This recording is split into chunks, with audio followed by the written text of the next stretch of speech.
सुनील रनवले यांच्या ताब्यात देतो की त्यांनी देवाच्या शब्दांवर आमच्याशी बोला.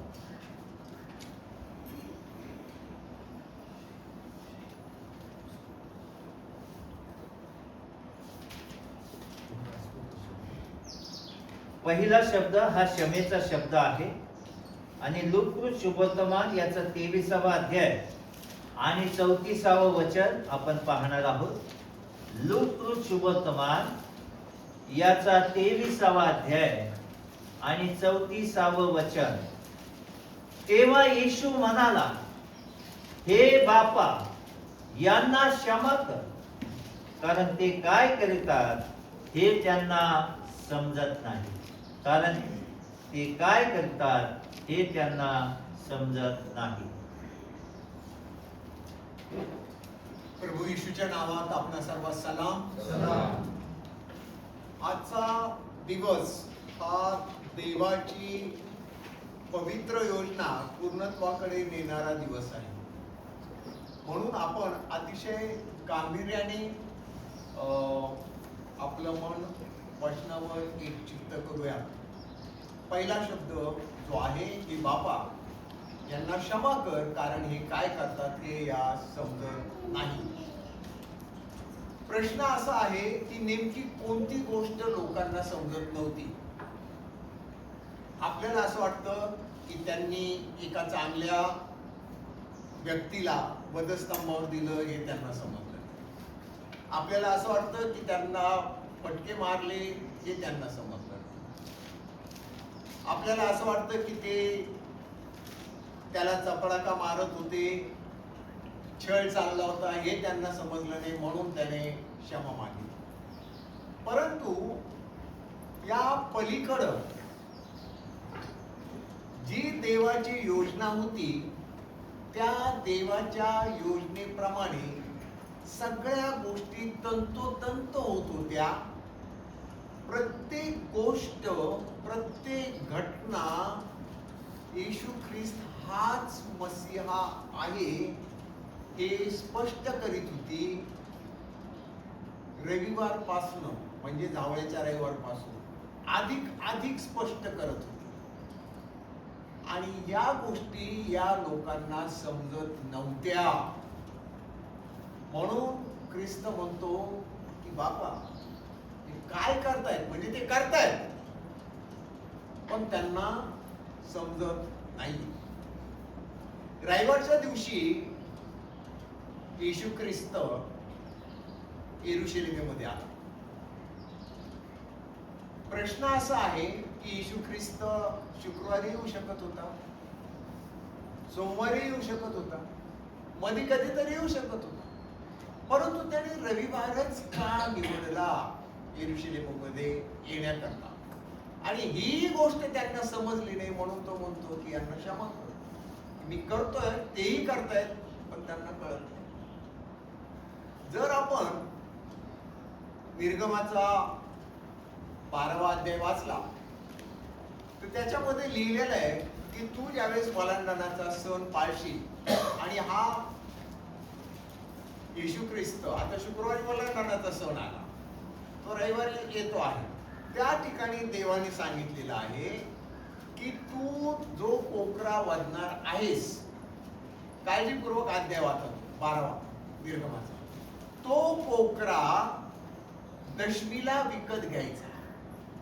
कधी घ्यायचा? दशमीला, म्हणजे ज्या वेळेस चंद्राची 10वी कोर असेल, आणि पहिली कोर म्हणजे महिन्याची पहिली तारीख, म्हणजे 10 तारखेला तो कोकरा विकत घ्यायचा आणि चतुर्दशीला तो वधायचा, म्हणजे 4 दिवसांनी 14व्या दिवशी. परंतु हे करत असताना वलांडणाची जी वेळ आहे ती वेळ चुकवायची नाहीये.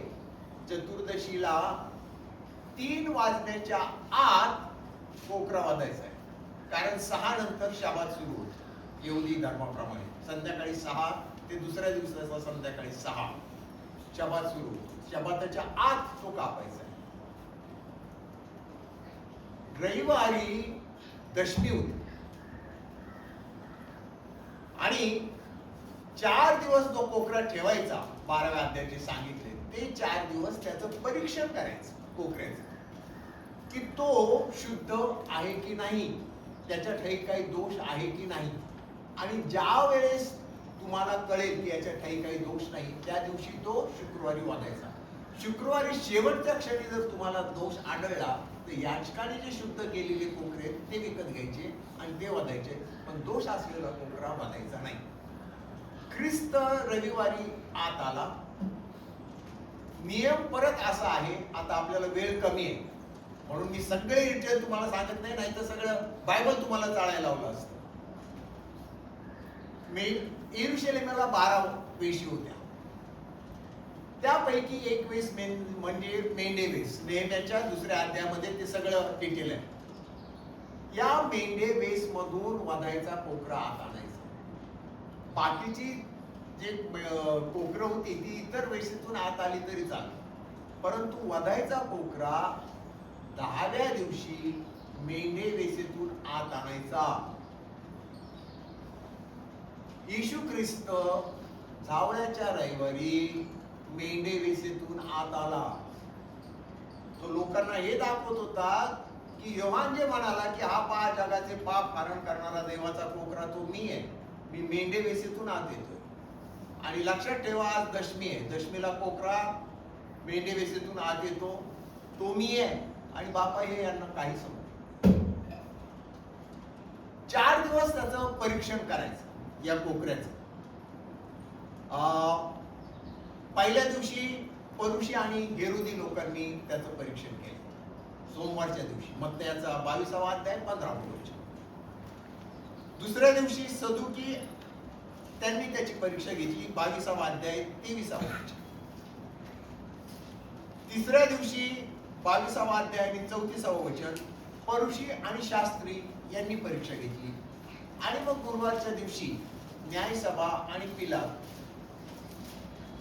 यांनी त्याची परीक्षा घेतली आणि सगळ्यांच्या तोंडी एकच वाक्य आहे, त्यांना त्याच्या ठाई दोष आढळला नाही. असा हा निर्दोष कोकरा ख्रिस्त 4 दिवसाच्या परीक्षेनंतर वधस्तंभावर टाकला. ज्यावेळेस तो यरूशलेममध्ये आला त्यावेळेस मी ही इतरत्र माहिती तुम्हाला यासाठी सांगत आहे की 7 शब्दांवरची माहिती तुम्ही भरपूर ऐकली, तुम्हाला भरपूर माहिती आहे, परंतु ही जी माहिती ही तुमच्यासाठी आवश्यक आहे. तो गाढवावर बसून आला. बरेच जण सांगतात की तो शांतीचा राजा होता म्हणून गाढवावर बसून आला, जकर्या 9:9 प्रमाणे. परंतु निर्गमाचा 13वा अध्याय त्याच्यामध्ये जर तुम्ही 13वं वचन वाचलं तर त्या ठिकाणी लिहिलेलं आहे, ज्यावेळेस हे मिस्रातून बाहेर पडले देवाने सगळ्यात पहिली आज्ञा त्यांना जर कोणत्या प्राण्याबद्दल दिली तर गाढवा. आणि देवाने त्यांना सांगितलं की मी तुमचा प्रत्येक प्रथम पुरुष म्हणजे नर तुमचं प्रथम वत्स वाचवलं, प्रत्येक प्रथम जन्मलेला माझा आहे. आणि देव म्हणतो त्या 13व्या वचनात, जर गाढवाचा प्रथम नर तुला सोडवायचा असेल तर त्याच्यासाठी तुला कोकरू अर्पण करावा लागेल. 34व्या अध्यायामध्ये सुद्धा निर्गमाच्या 20व्या वचनामध्ये देव सांगतो की जर गाढवाचा पिल्लू जन्मलेला आहे ते तुला सोडायचे, ते आता ते मोठं झालंय, तुला ते वापरायला घ्यायचंय. वापरायला घेण्यासाठी जोपर्यंत तू कोकरू त्याच्यासाठी कापत नाहीस तोपर्यंत ते दावणीला सोडायचं नाही, त्याच्या आईजवळ बांधून ठेवायचं. म्हणून ख्रिस्ताने त्याच्या शिष्यांना सांगितलं की गाढवीजवळ बांधून ठेवलेलं शिंगरू तुम्हाला आढळलं. त्याने सांगितलं ज्याच्यावर कुणीच बसलं नाही असं शिंगरू सोडून मचकडा आणा. समजा इथं 10 शिंगर सोडली आहे कंपाऊंड मध्ये, आपल्याला सांगले ज्याच्यावर कुणीच बसलं नाही ते इकडे घेऊन ये, आपल्याला शक्य होईल का? परंतु खूण ही होती की जोपर्यंत त्याच्यासाठी अर्पण दिलं जात नाही तोपर्यंत ते शिंगरू सोडायचं नाही. शिष्यांनी पाहिले त्याच्या आईजवळ बांधलेलं आहे, याच्यासाठी अर्पण दिलेलं नाही कोकरू, ते आम्ही द्यायचं. जो कोकरू ते शिंगरू वापरल अर्पण न देता त्याला मोशेच्या नियमशास्त्राप्रमाणे धोंडमार होऊन जीवच मारलं जायचं. आणि ख्रिस्ताने त्याच्या शिष्यांना सांगितलं ते सोडून आणा. याच्यामध्ये जोखीम होती. ख्रिस्त त्याच्यावर यासाठी बसला की त्याचं अर्पण मी आहे. आणि जे पापात बांधलेले आहेत, ज्यांना सोडायचे, ज्यांच्यासाठी कोकरू अर्पायचे, आज ते कोकरू मी आहे. हे बापा यांना क्षमा कर, यांना हे काही समजत नाही. पाळतायत, सगळे नियम पाळतायत, शिंगराला बांधून ठेवलंय वगैरे सगळं, सोडणाऱ्याला दोन मारे करतात, पण का हे समजत नाही. आणि या गोष्टी ख्रिस्त आज पूर्ण करत होता. उत्पत्तीच्या 49व्या अध्यायामध्ये 11व्या वचनामध्ये यहूदा घराण्याला आशीर्वाद दिलेला आहे. त्या ठिकाणी याकोब म्हणतो यहूदा त्याचं शिंगरू उत्तम द्राक्ष वेलीला बांधून ठेवी. म्हणजे जे पापासाठी बांधून ठेवलेलं होतं ते खुंटीला न बांधता कशाला बांधल? द्राक्ष वेलीला. खरा द्राक्षवेल कोण आहे? ख्रिस्त म्हणतो मीच खरा द्राक्षवेल. आपण हे सुटलेले शिंगर आहोत की जे पापाच्या खुंटीवरून सुटून ख्रिस्ताशी बांधले. हे बापा हे यांना काही समजत नाही, यांना क्षमा. हे तो त्या वधस्तंभावरून बोलत होता. आणि नंतर त्याने पुढे गेल्यानंतर पेत्राला त्या गेतसेमाने बागेमध्ये सांगितलं तलवार चालवू नको, तलवार मॅन कर. कारण तलवारीला तलवारच येऊन भेटते, पण प्रेमाने स्थापन केलेल्या राज्याला प्रेमाने येऊन मनुष्य भेटतो. मला तलवारीचं हिंसेचं राज्य स्थापन करायचं नाहीये, मला प्रीतीचं राज्य स्थापन करायचं आहे. तलवारीने स्थापन झालेलं रोमचं राज्य ख्रिस्तानंतर 40 वर्षांनी संपलं. पण ख्रिस्ताने आज स्थापलेलं राज्य त्या दिवशी वधस्तंभावर आजही चालू आहे आणि युगानुयुग चालू राहणार. प्रीतीने आम्ही राज्य करावं. या ठिकाणी ख्रिस्ताने ज्यावेळेस तो गेतसेमाने बागेत होता त्याने पळवाट शोधली नाही. मी कालही तुम्हाला सांगितलं की गेतसेमाने बागेमध्ये इतकी दाट झाडी आहे जैतुनाची की तुम्हाला संध्याकाळी तिथे दिसत नाही. आता तरी लाइटिंग केली, तुम्हाला दिसतच नाही. ख्रिस्त तिथून निसटून जाऊ शकत होता, परंतु तो गेला नाही. त्याने पळवाट शोधली नाही आणि पित्याने सुद्धा पळवाट शोधली की माझा पुत्र वधस्तंभावर जाणार म्हणजे जाणार. दुसरी गोष्ट मी तुम्हाला ही सांगू इच्छितो की येशू ख्रिस्ताची किंमत 30 रुपये ठरली. यहूदाने पुरुषांकडून 30 रुपये घेतले धर्मपुढाऱ्यांकडून आणि येशूला विकलं. कुठेही घासाघास झाली नाही की 40 रुपये द्या, नाही 35 घे, बरं 38 तरी द्या, नाही, बरं शेवटचा आता 32, नाही. त्यांनी 30 दिले, त्याने 30 घेतले. योसेफला त्याच्या भावांनी विकलं 20 रुपयाला, त्यांनी 20 नाणी दिली, त्यांनी घेतली. कोणत्याही प्रकारचा सौदा नाही. 21, 19, 23 नाही, 20, 20, 30, 30 हा देवाचा नियम होता. निर्गमाचा 21वा अध्याय 32वा वचन त्या ठिकाणी लिहिलेलं आहे की जर कुणाच्या दासाला बैलाने मारलं तर त्या दासाची किंमत 30 रुपये. त्या दासाची किंमत किती? 30 रुपये. आणि फिलिपिकन्स पत्र 2रा अध्याय 4थं वचन म्हणतं की त्याने दासाचं रूप धारण केलं. प्रभू मी माझे 30 रुपये स्वीकारले हे यांना समजत नाही की मी यांच्यासाठी दास झालो. दासाला मुक्ती नव्हती, गुलामाला मुक्ती होती. गुलामाची किंमत 20 रुपये त्याच अध्यायात लिहिलेलं आहे. म्हणून पुढे योसेफाची मुक्ती एकाकडून दुसऱ्याकडे झाली. त्या उलट घेऊन चालणाऱ्या व्यापाऱ्यांनी त्याला पोटीमाराला घेतलं. गुलामाला मुक्ती आहे, दासाला नाही. ख्रिस्त म्हणतो मी दास म्हणून विकलो गेलोय, कायमचा त्यांना मुक्ती देतोय हे यांना समजत नाही. आणि पुढं ख्रिस्ताने एक केलं. आज तो जी क्षमा मागू शकला त्यामध्ये त्याने सेवेला सुरुवात केल्यानंतर जे पहिलं वाक्य होतं ते आयुष्यभर लक्षात ठेवलं की हा माझा परमप्रिय पुत्र आहे, याच्या ठायी मी संतुष्ट आहे. त्या एका वाक्यावर तो सगळं जीवन जगला आणि त्या वाक्याने त्याला धैर्य दिला आणि तो वधस्तंभावर गेला. विशेष म्हणजे त्याला त्याचा पिता ठेचत असतानाही त्याने होत असलेल्या क्लेशांसाठी प्रार्थना केलेली नाहीये. त्याने लोकांच्या क्षमेसाठी प्रार्थना केली. त्याला ओळखता सुद्धा येत नव्हतं, इतके त्याचे हाल झाले, परंतु त्याने त्याच्यासाठी प्रार्थना केली नाही. त्याने सगळ्यात पहिल्याने देवाला हाक मारला.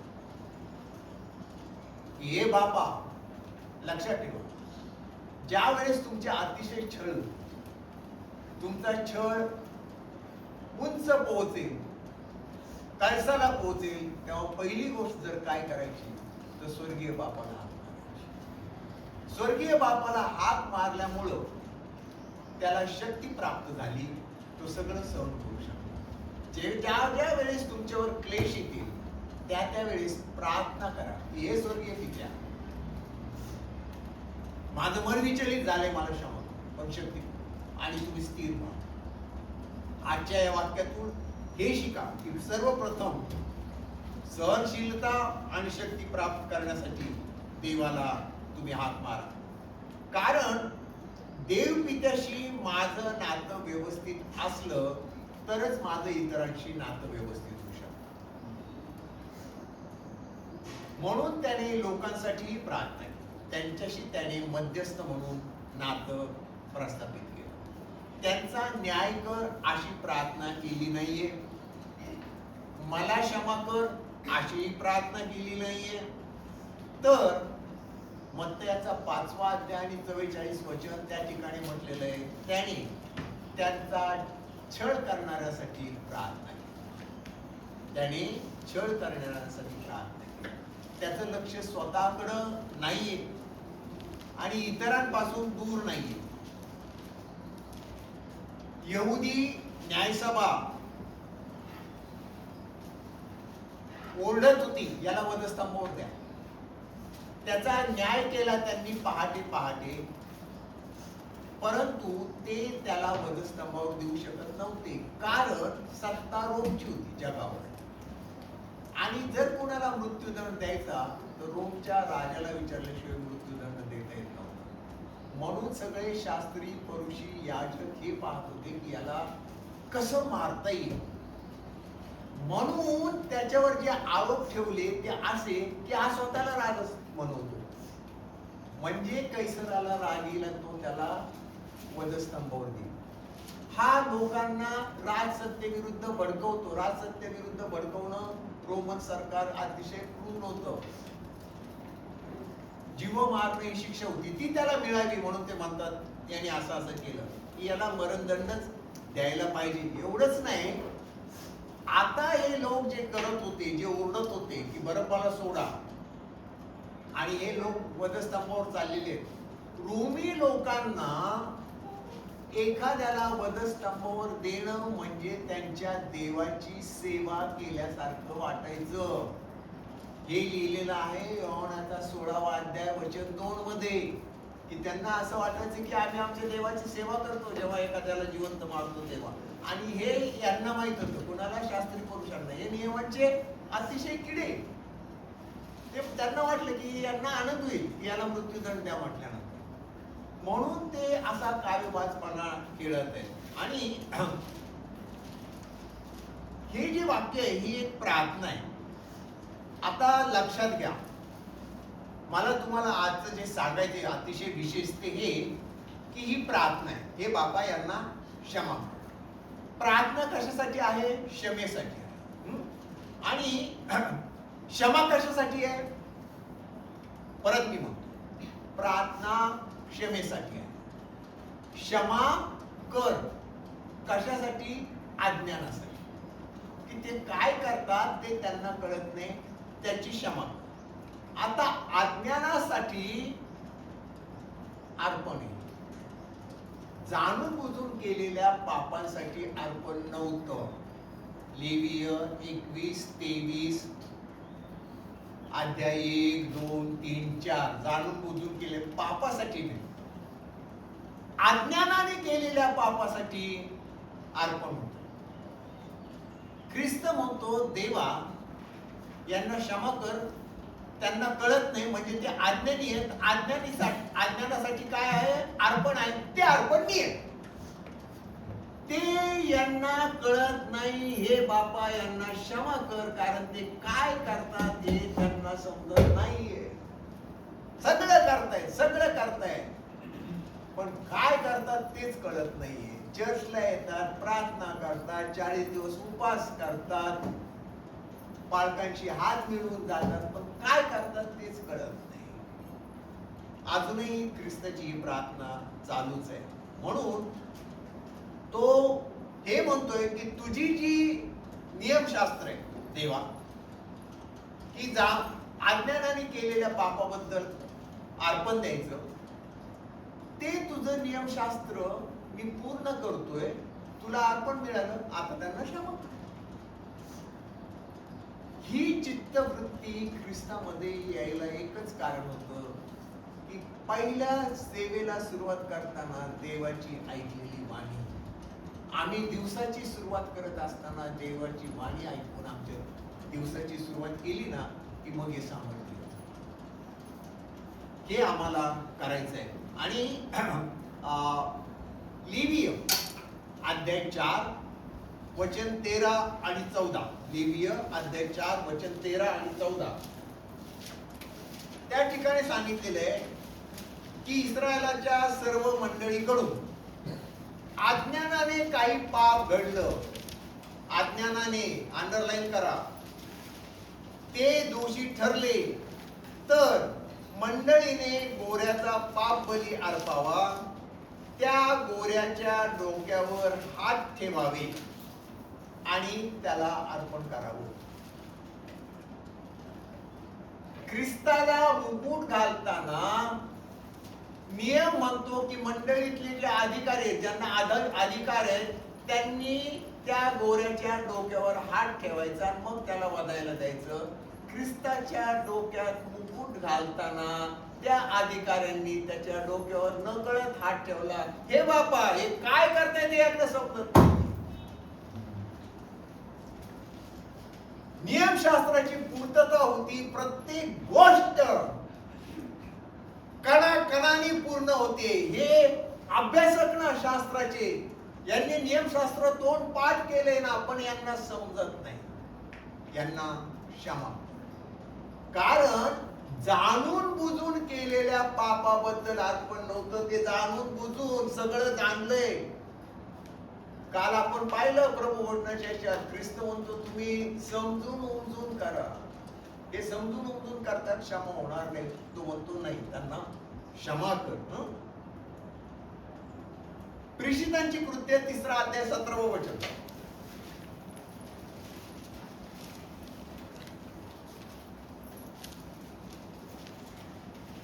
त्या ठिकाणी पेत्र म्हणतो, बंधुजन हो, मी हे जाणून आहे की तुम्ही अज्ञानामुळं हे केलं, तसंच तुमच्या अधिकाऱ्यांनी सुद्धा अज्ञानामुळं मसीहाला मारले. कशामुळं? अज्ञानामुळं. हे पेत्र परत एकदा ठसवून सांगतो. इब्रिकरास पत्र 9 अध्याय 7 वचन.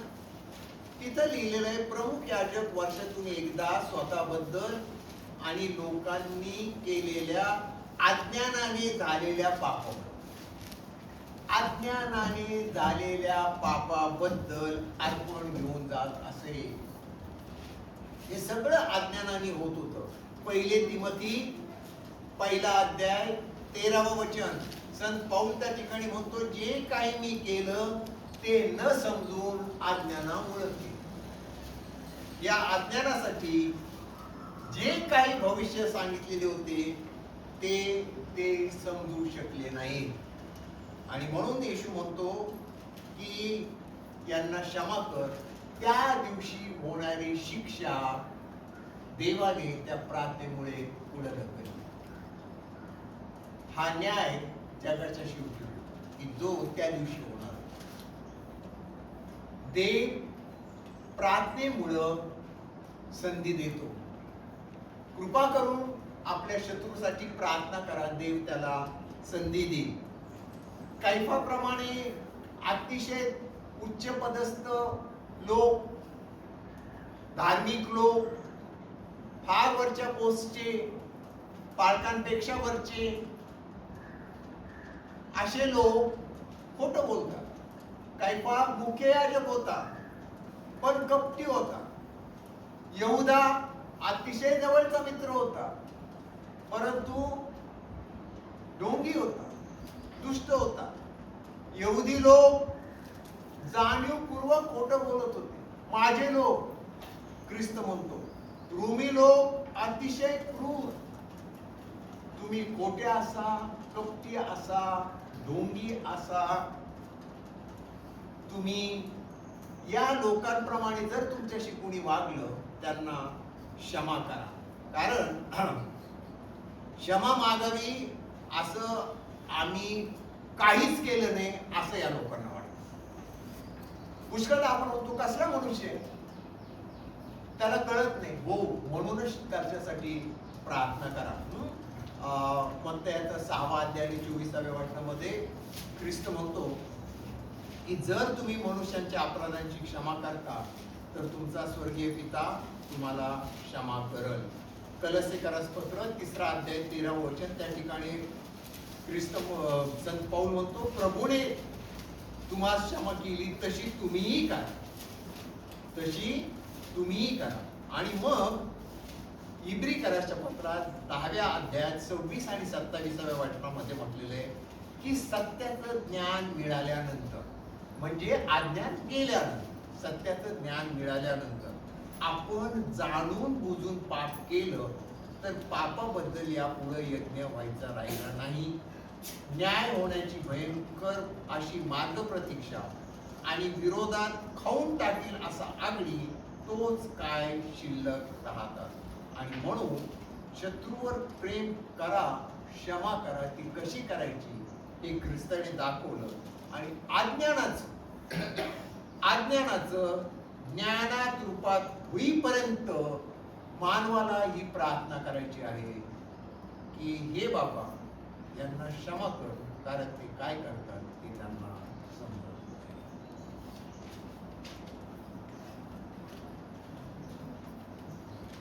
नाही. त्यांना समजत नाही, त्यांना क्षमा. आणि देव बापा ही उमर ज्यांना नाही त्यांच्याकरिताही प्रार्थना करतो की हे बापा त्यांना क्षमा. या तुझ्या वचनांबद्दल तुझे उपकार मागतो. आमेन.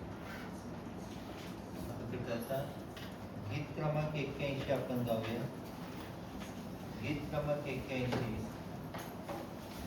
प्रभू येशू ख्रिस्ता आला मिळेना जन्मता, स्वामी सृष्टीचा सता आले दे.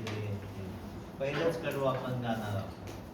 गीत क्रमांक 81 उपासना संगीत. प्रभू ख्रिस्ता आला मिळेना जन्मता, स्वामी सृष्टीचा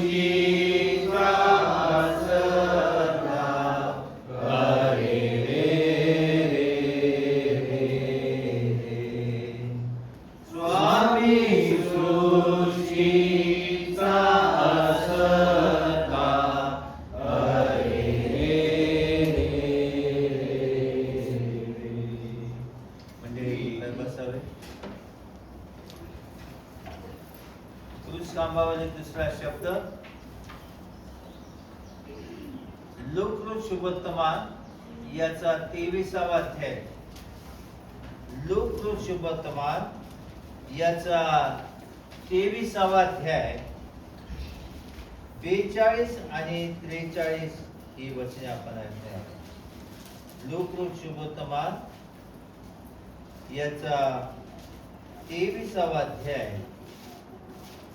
42 आणि 43 ही वचने आपण ऐकूया.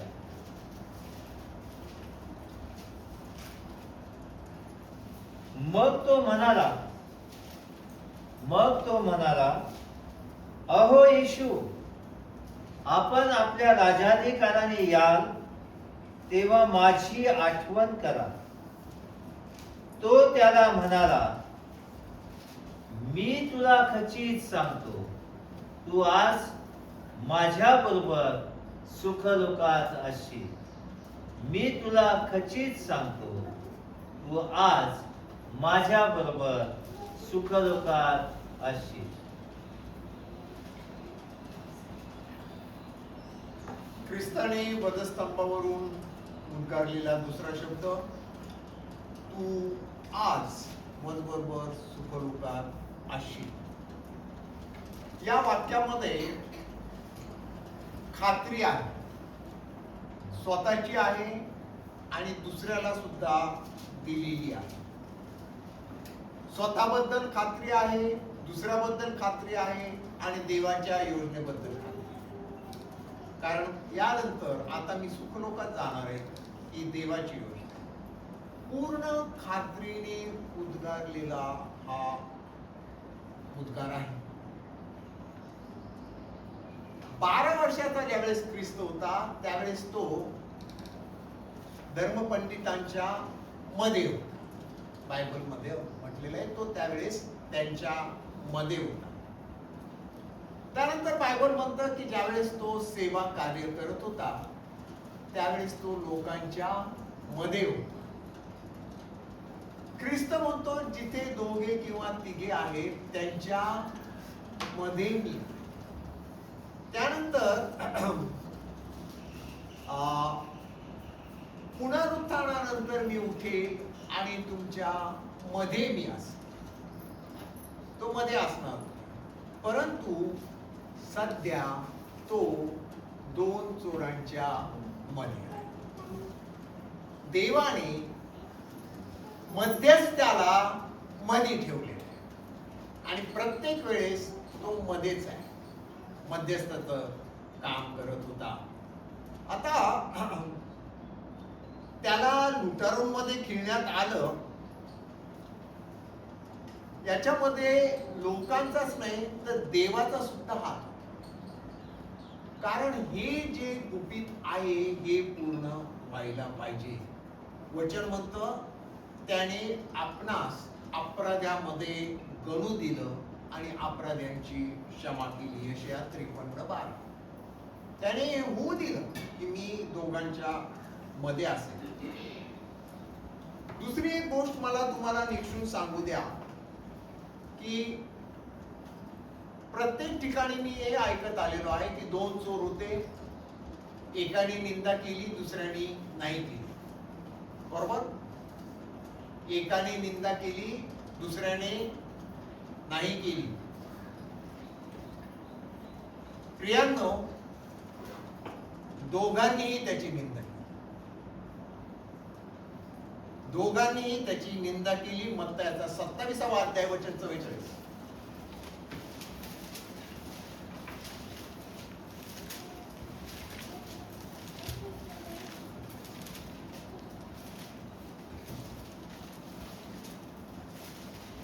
दोघांचीही मानसिकता सारखीच होती. दोघेही चोरच होते. जे लुटारू त्याच्या बरोबर वधस्तंभावर खेळलेले होते त्यांनीही त्याची निंदा केली. त्या दोघांनीही त्याची निंदा केली. तेव्हा त्यांची मानसिकता सारखीच होती. दोघेही निंदा करत होते. लक्षात घ्या, दोघेही येशूशी बोलू शकत होते, जवळच होते. दोघेही येशूशी बोलू शकत होते. दोघे पण येशू काय बोलतो ते ऐकू शकत होते. दोघांनाही ऐकू जात होतं. त्याच्यानंतर दोघांच्याही भोवतालची परिस्थिती सारखीच होती. दोन्ही चोरांच्या भोवताल, याची वेगळी त्याची वेगळी नाही. आणि सगळ्यात महत्वाची बाब म्हणजे दोघांनाही समान संधी होती ख्रिस्ताकडे येण्याची. आणि अशा परिस्थितीत ते दोघे ख्रिस्ताच्या दोन बाजूला असताना एकाने निंदा आणि चेष्टा करणं चालू ठेवलं. एकाने निंदा आणि चेष्टा करणं चालू ठेवलं. त्याने तसं करून देवाच्या सहभागितेशी वैर स्थापला. एकाने, बरेच जण म्हणतात की डावीकडच्याने, तसं पूर्ण शास्त्रात लिहिलेलं नाही. एकाने त्याने देहाचा विचार केला, देवाचा नाही. आणि दुःखात असतानाही, क्लेशात असतानाही तो नम्र झाला नाही. मरायला टेकलाय पण नम्र झाला नाही. दुसऱ्याने मात्र आत्मपरीक्षण केलं, देहाचा नाही आणि देवाचा विचार केला आणि देव सहवास प्रस्थापित केला. एकाने देव सहवास तोडला, एकाने देव सहवास प्रस्थापित केला. रोमकारास पत्र 8 अध्याय 6 वचन, त्या ठिकाणी म्हटलेलं आहे की देहाचं चिंतन हे मरण आहे आणि देवाबरोबर वैर, म्हणजे देव सहवासाबरोबर वैर आहे. आत्म्याचं चिंतन हे जीवन आणि शांती आहे. एकाने दैहिक मरण स्वीकारलं आणि वैरभाव प्रस्थापित केला. एकाने आत्मिक जीवन स्वीकारलं आणि शांती प्रस्थापित केली. जो म्हणाला की हे येशू, तू तुझ्या राजाधिकाऱ्याने येशील, त्यावेळेस माझी आठवण ठेव. जे येशू बोलला ते ऐकून त्याचं परिवर्तन झालेलं आहे. येत असताना दोघेही त्याची निंदा करत होती, वाटेवर खेळत असतानाही निंदा करत होते, आताही करत होते. पण पहिलं वाक्य येशू बोलला आणि एकाचं परिवर्तन. देवाच्या मुखातून आलेल्या पहिल्याच वाक्याने आमचं सुद्धा परिवर्तन व्हावं, देव हे अपेक्षित करतो. मत्तयाचा 11वा अध्याय, 13वा अध्याय, 16वा अध्याय, या अध्यायांमध्ये येशू वारंवार एक वाक्य बोलतो की ज्याला कान आहेत तो ऐकू. ज्याला कान आहेत म्हणजे तो ऐकू. लक्ष द्या, प्रगटीकरणाच्या पहिल्या, दुसऱ्या, तिसऱ्या अध्यायामध्ये त्या ठिकाणी परत योहानाशी येशू बोलतोय आणि येशू त्या ठिकाणी म्हणतो ज्याला कान आहेत नाही, आहे तो ऐकू. म्हणजे किती कान? एकच. आता हे कान नाही, अंतःकरणाचा, कर्ण म्हणजे कान, तो ऐकू. अंतःकरणाला जेव्हा ऐकू जातं आणि त्याला जो प्रतिसाद देतो त्याचं तारण, कानांनी जो ऐकतो त्याचं तारण होत नाहीये. तुमची निंदा ज्यावेळेस होते त्यावेळेस तुमच्या प्रतिक्रियेने दुसऱ्यामध्ये बदल व्हायला पाहिजे. ख्रिस्ताची निंदा होत होती, त्याची प्रतिक्रिया क्षमेची होती, त्या चोराचं परिवर्तन झालं. तुम्हाला जर कुणी वाईट बोलला, त्याच्याकडे फक्त पाहून स्मित करा आणि फक्त ओके थँक्यू, त्याचं परिवर्तन. आमच्या प्रतिक्रियेवर समोर त्याचं परिवर्तन अवलंबून आहे. त्याचं परिवर्तन झालं नाही तर आपण सुद्धा दोषी आहोत. त्याला काय दोष देताय? तुम्ही कशी प्रतिक्रिया केली हे सुद्धा फार महत्वाचं आहे. आणि जे त्या चोरानं केलं की निंदा करणं तसंच चालू ठेवलं, ते करू नका. त्याने मी कसा जगलो याचं भान ठेवलं नाही, त्याने चुकांची कबुली दिली नाही, त्याने अपराध लपवण्याचा प्रयत्न केला. आणि अपराध लपवणं ही पद्धती एदेन बागेतून आली. उत्पत्ती 3:13 की जिथं मानव जातीचे 3:13 झाले. हे तू काय केलंस? देव बोलला. हवा म्हणाली सैतानाने. आदामाला विचारलं तू का खाल्लं? तू दिलेल्या स्त्रीने. चुकलं असं कोणीच बोललं नाही. अपराध कधीही आम्ही लपवू नये. मी किती उणा आहे हे त्या चोराने कधी पाहिलंच नाही. आणि त्याचं सगळ्यात मोठं उणे पण हे होतं की त्याचं उणे पण त्यांनी जाणलं. आम्ही आमचं उणे पण जाणावं. स्वतःच्या अपराधांकडे दुर्लक्ष करणं म्हणजे जीवनातला अंधार वाढवणं. दुसऱ्या चोराने मात्र मी अपराधी आहे हे कबूल केलं. स्वतःच जीवन झाकून ठेवायचं, दुसऱ्याच्या जीवनात डोकावून पाहायचं, या प्रवृत्तीने तुमची कधीही तारण होणार नाही. ही प्रवृत्ती त्या चोराला भोवली. त्याने स्वतःची परीक्षा न करता तो येशूची परीक्षा घेतली. जर देवाचा पुत्र असशील तर स्वतः खाली उतर आणि आम्हाला खाली उतर. स्वतःची परीक्षा करा. सर्वप्रथम तो अपराधातच मेला आणि त्याला मृत्यूशिवाय दुसरं काही मिळालं. दुसऱ्याला सुखलोक मिळाला. यशायाने सुद्धा ज्यावेळेस प्रभूकडे पाहिलं तेव्हा त्याने प्रथम काय केलं तर प्रभू मी पापी आहे हे कबूल की हाय प्रभू मी तुला पाहिलं मी तर पापी. जेव्हा तुम्ही देवाच्या समक्ष येता पहिली गोष्ट करायची ही की आपलं पाप कबूल करायचं. त्याने देवाचं पावित्र्य आणि स्वतःचं पाप पाहिलं आणि परिणाम काय झाला? देवाने यशायाला शुद्ध केलं. या चोराला देवाने त्याचं पाप त्याने पाहिलं, शुद्ध केलं. आमचं पाप कबूल करा, देव तुम्हाला शुद्ध करेल. कारण परीक्षणामध्ये तुमच्या शुद्धीकरणाचं बी लपलेलं आहे. जसं जसं तुम्ही परीक्षण करत राहता तसं तसं हे बीज अंकुरत जातं, त्याला मुळं येतात आणि तुम्ही पूर्ण परिवर्तित होता. परीक्षण हे बी आहे. स्वतःचं परीक्षण करा. दुसऱ्या चोराने स्वतःचं परीक्षण केलं आणि तो म्हणाला तू देवाला भीत नाहीस का? तू देवाला भीत नाहीस का? त्याच्या पुढं देवाची भीती आहे आणि त्याने स्वतःची तुलना त्याच्याबरोबर केली नाही. दुसऱ्या चोराबरोबर त्याने स्वतःची तुलना येशू बरोबर. येशूने दाखला सांगितला की एक जकातदार आणि एक परुषी मंदिरात गेले आणि परुषी म्हणाला मी त्या जकातदारासारखा नाहीये. त्याने त्याची तुलना त्या जकातदाराशी केली. तुम्हाला स्वतःची तुलनाच करायची ना की मी कसा आहे इतरांपेक्षा किती मोठा आहे, तर मग तुमची तुलना येशूशी करा. येशू आणि मी आम्ही कसे आहोत आणि पहा बरं काय उत्तर मिळतं. करा तुलना मनातल्या मनात करा. ही तुलना तुम्हाला शुद्धीकरणाकडे नेईल.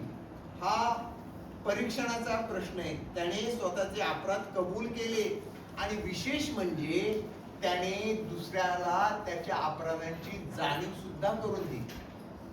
दुसऱ्यांच्या अपराधांची जाणीव करून देणं हे सुद्धा आमचं कर्तव्य आहे. ख्रिस्त राजा आहे पहिली गोष्ट, त्याचं राज्य आहे दुसरी गोष्ट, आणि तो राजाधिकाराने येणार आहे तिसरी गोष्ट. या तिन्ही गोष्टी त्याने कबूल केल्या. हा राजा आहे, याचं राज्य आहे आणि हा राजाधिकाराने परत येणार आहे. त्यामुळं प्रभू पुढं काय मांडावं आणि काय मागावं याचं भान ठेव.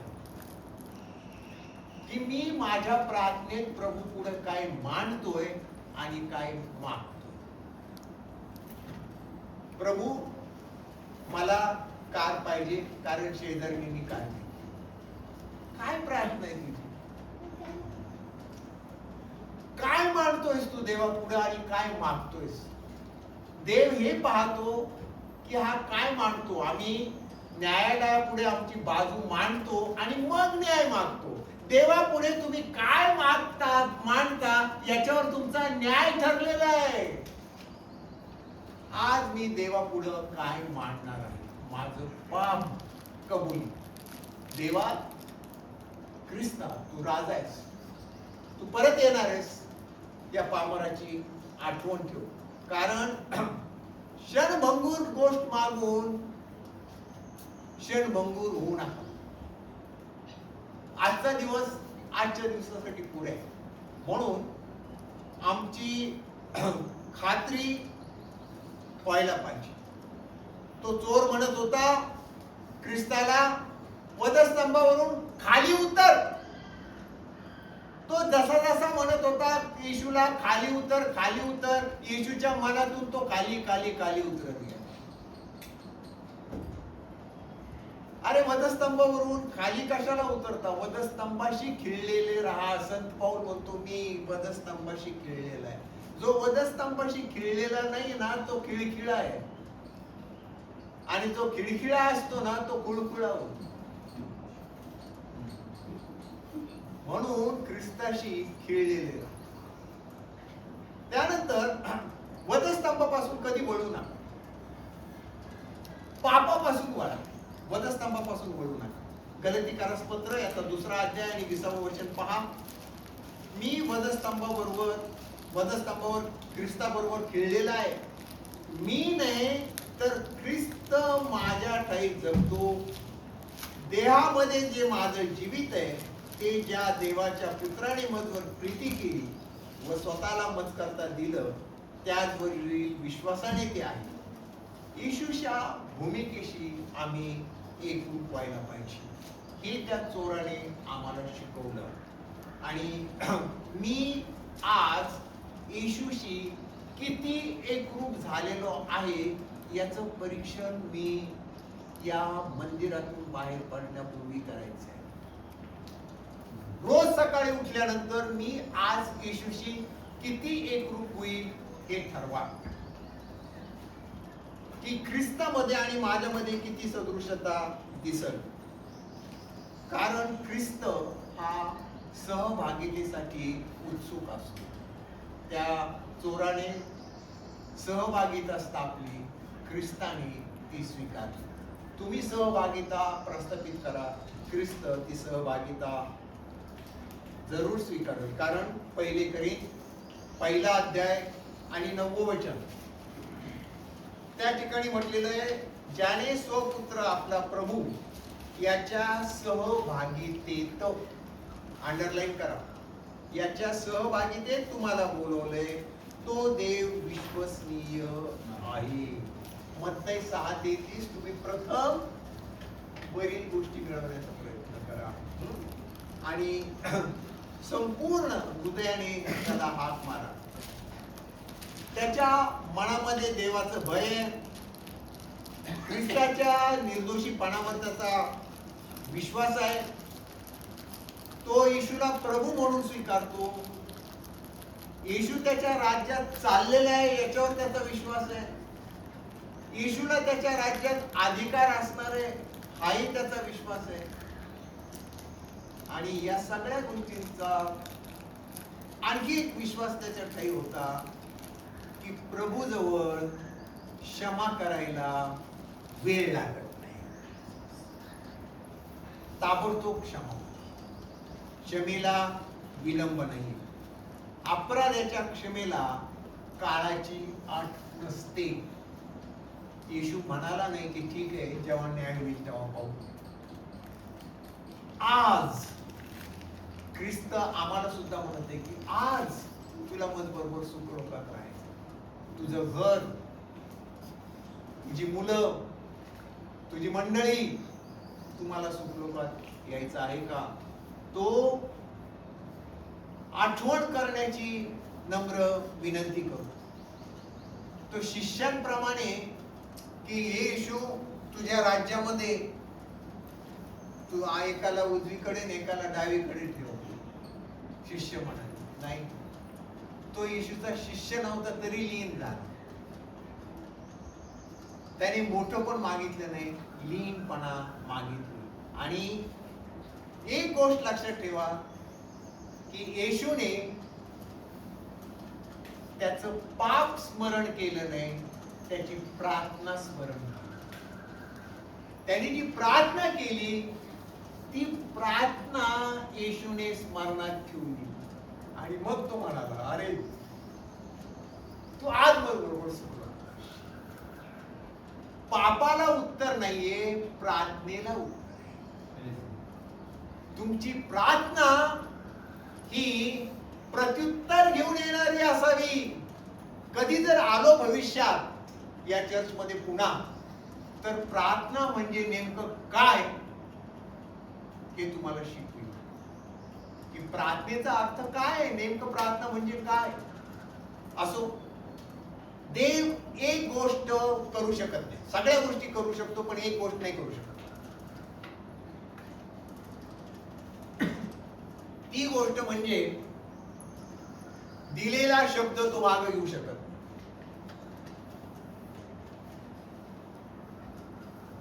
दिलेला शब्द तो मागे घेऊ शकत नाही. हे सैतानाला माहित होतं, कारण सैतान देवाचा करूप होता. देवाने आदाम हवेला सत्ता दिली. उत्पत्ती 1:27. सैतानाने हे ताडलं की देव म्हणाला पृथ्वीवर सत्ता करा, पृथ्वी सत्तेत आणा, व्यापून टाका. बस अडकला देव, गेला हवेकडं. खापर देव पाहत होता. आम्हाला असं वाटतं देवाने हवेला हाताला धरून अशी फरफटत का नाही नेली त्या झाडापासून दूर. देव काय करत होता, देव पाहत होता. पण देव त्याच्या शब्दात अडकला होता. त्याने सत्ता हवेला आणि आदमाला दिलेली. परंतु जेव्हा त्याने फळ खाल्लं, सैतान देवाकडे पाहिलं. देवाने त्याला सांगितलं, स्त्रीची संतती तुझं डोकं पुढं. लक्षात ठेव, तुला काय वाटतं.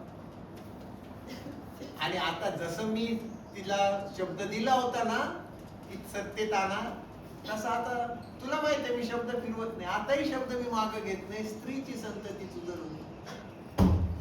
तेव्हा लक्षात ठेवा, देव त्याचा शब्द पाळणार आहे. फिलिपिकरास पत्र 1:23 वचन, की इथून सुटून जाऊन ख्रिस्ताजवळ असण्याची मला उत्कंठा लागलेली आहे. 2 करीन 5:8 वचन, प्रभूसह गोवास करणं हे मला अधिक बरं वाटतं. माझी योग्यता नाही हे कबूल करा की प्रभू मी अयोग्य आहे. आणि तुमचं तारण जे आहे ते तारण तुम्हाला मरणाआधी माहीत असणं महत्वाचं आहे. मरणानंतर मग तारण तुम्ही प्राप्त करू शकणार नाही.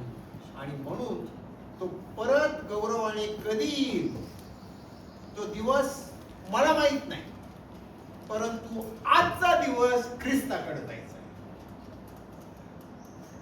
तो उद्या येईल का परवा येईल का 10 वर्षांनी येईल हे मला माहित नाही, पण मी कधी जाईल हे तर ठरवता येते ना.